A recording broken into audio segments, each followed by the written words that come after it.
క్రీస్తులో మార్చి 24వ తేదీ 2025 ఈరోజు దేవుని వాక్యము ఫిలిప్పీలకు రాసిన పత్రిక 4వ అధ్యాయము 19వ వచనము. మీ ప్రతి అవసరమును తీర్చును. ఫిలిప్పీ సంఘానికి అపోస్తలుడైన పౌలు ఈ పత్రికను రాస్తూ మాట్లాడుతున్నాడండి.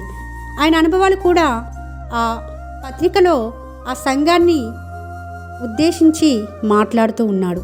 ఆ సంఘంలో ఉన్న వారికి అందరికీ తన అనుభవాలు పంచుకుంటూ ఉన్నాడండి. ఫిలిప్పీ సంఘానికి తను ఏ స్థితిలో ఉన్నను కూడా సంతృప్తి కలిగి జీవించడం నేను నేర్చుకున్నాను. ఆ విధంగా మీరు జీవించినప్పుడు మాత్రమే మీ ప్రతి అవసరము ఆయన తీరుస్తాడని మాట్లాడుతుంటుండగా మనం కూడా ప్రతి స్థితిలోనూ ప్రతి పరిస్థితిలోనూ సంతృప్తి కలిగి జీవించి ఈ ఆశీర్వాదంను ఈ వాగ్దానమును మన జీవితాల్లో స్వతంత్రించుకున్నట్లుగా దేవుడు సహాయం చేయాలని కోరుకుంటూ మీ సహోదరి ఎలిజబెత్ రాణి.